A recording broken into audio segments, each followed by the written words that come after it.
Hi guys, it's Jesse Appiel here. Welcome back to another video. In this video, I'll be talking you guys through my Game Week 22 team and my Game Week 23 team selection transfer plan. So let's jump into the video.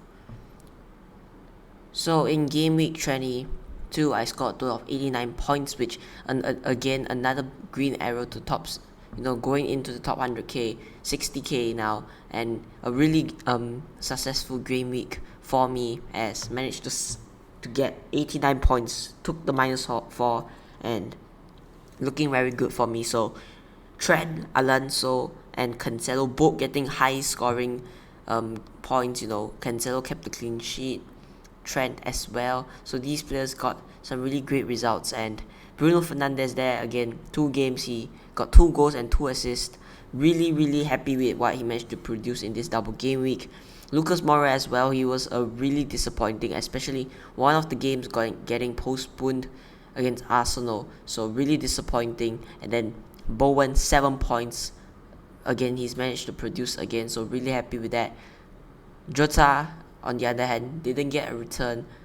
Liverpool did keep the clean sheet to get 3 points for Jota.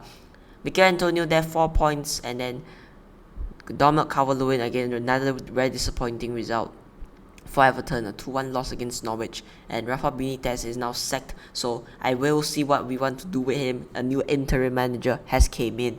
I think this manager has managed a few games a couple seasons ago, so let's see how it goes. And King here, 2 points as well, another disappointing one. Let's go on to my bench. Bernardo Silva, 3 points. Not really that angry to keep him on my bench because some of my players did outscore him. And then Tierney didn't play, and Diop, 1 point. Let's jump into my Game Week 23 transfer plans. So during Game Week 23, what I'm considering is Lampard to Alonso. Now City has been consistently getting clean sheets, and again now they have a great run of fixtures. Just really want to jump on that City defense, and I can say Lampard is more nailed on than Stones, Diaz. These players, Lampard is just starting the game consistently, and sometimes he doesn't get the clean sheet. He does get some attacking returns, and he did manage to be very consistent with the points. If you look at his last few points, really want him, especially a very cheap option. 5.6 for Man City defender is just really a great price for him, so really want to bring him in. Hopefully this could be the move.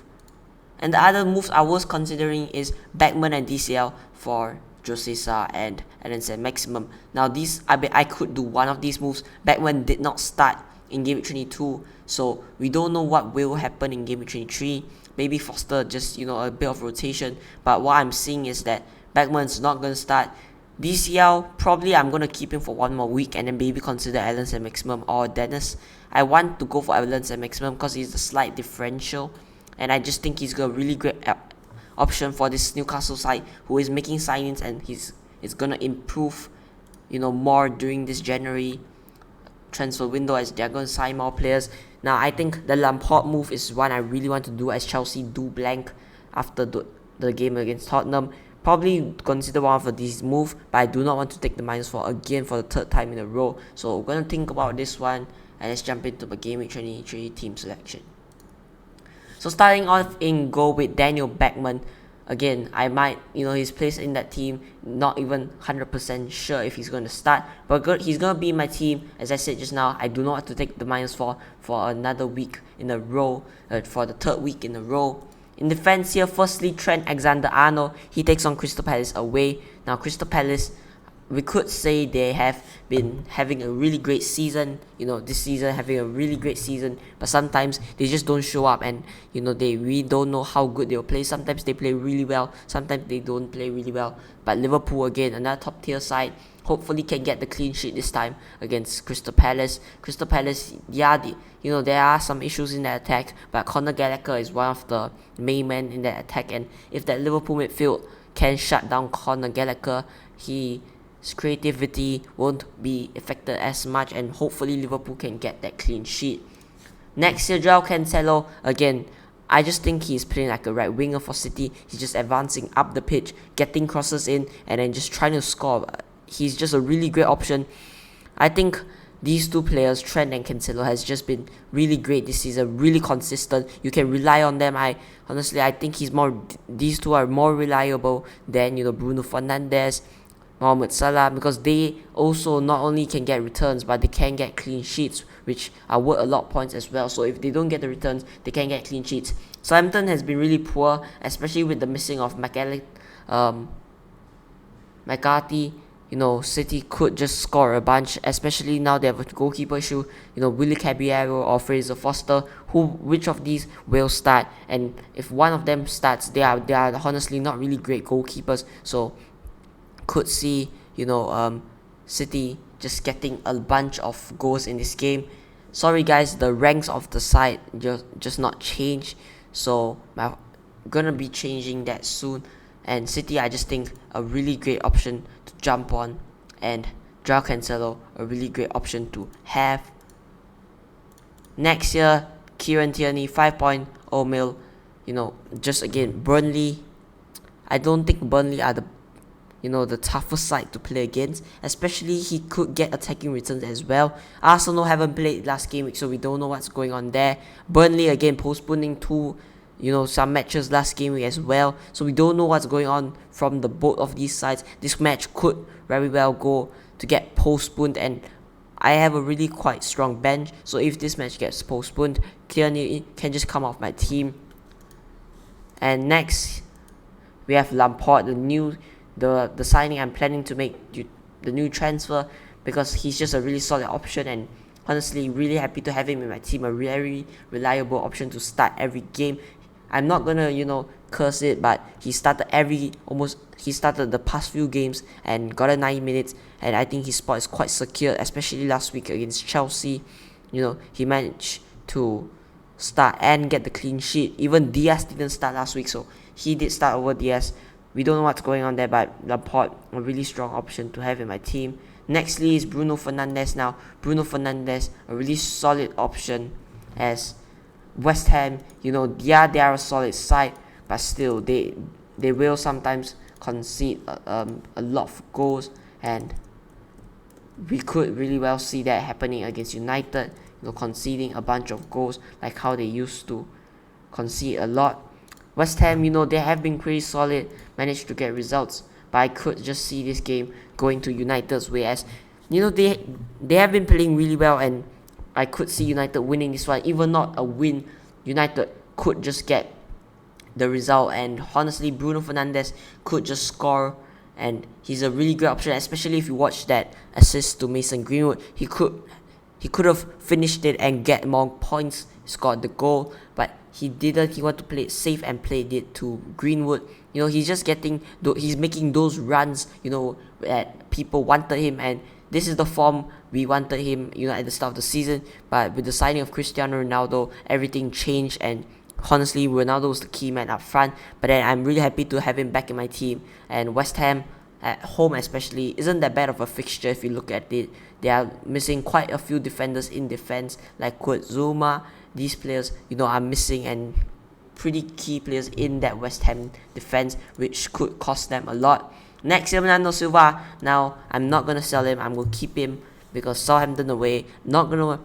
Isn't that bad of a fixture. Southampton, again, as I said, their defense has been poor, especially when MacArthur, he went out of the team, and then since then their defense hasn't been that great, which could see a really high scoring game again for Manchester City, but this time it's away from home, so results could go either way.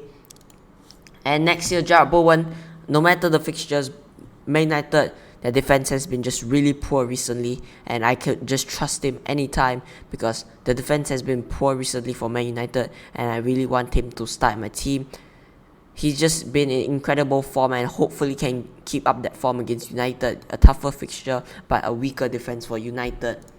And next year we have Diogo Jota, Crystal Palace away. As I said, the defense this season has been solid at some times and has been really poor at some times. So we could see either one, a really solid defense for Crystal Palace, or just a really poor defense which could lead to Liverpool scoring 3-4 goals. Either way, Jota is just a really solid option to have in my team. And lastly, Lucas Mora. Now I'm going to be starting him over the players like Mikel Antonio, Calvert-Lewin, because I just think Tottenham are a top tier side, and if Lucas Mora plays really well, he could get a lot of points, and he could just, if he plays really well, as I said, he could just punish this Chelsea's defense, which honestly has been really, really poor this season. Chelsea, their defense at the start was a bit solid, but then throughout the season, the defense just wasn't the best defense, I can say. Sorry guys, I'm just having a bit of issue. If you just a second. I was on Lucas Mora, and his defense, Chelsea's defense, haven't just been the same since the start of the season, which we could see Chelsea getting punished, especially with the new manager Antonio Conte.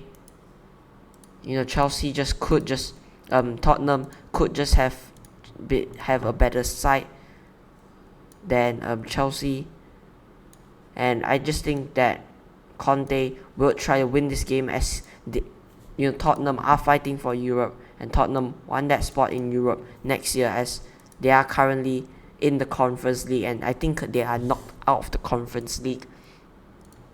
Next year, Joshua King, to finish things off, I'm gonna be starting him, over the likes of Mikel Antonio and Calvert-Lewin, just because that Norwich, I just believe, yes, they have tactically improved in defense and attack, but still they are a really bad side with poor players. No offense to any players there, but they are just technically not the best, honestly the worst defense in the league. And then Goodnison here on my bench, not gonna play. He's probably not gonna play. And then Mikel Antonio here, first on my bench. Man United away, I wanted to start him over Lucas Moura, but I just feel like Chelsea defense has been really poor, and I just think that Lucas Moura has a better chance of scoring than Mikel Antonio. Next year, DCL is going to be on second of my bench. I just can't rely on the new manager and the new interim manager for Everton. It could go really well or could go really bad. We have to wait and see at this point. And lastly, Isaac Diop, last on my bench, just a cheap option to have in case, worst case scenario, a lot of my players doesn't play, but I don't see that happening. So let's jump on captains. Vice captain is gone, Joshua King, and captains on Joao Cancelo for now. The transfers are not locked in, as things could change throughout the deadline. Not gonna live stream this deadline as well, but will post my final team on Twitter, so follow me there. And it's been me, Jess FPL. See you guys in the next one.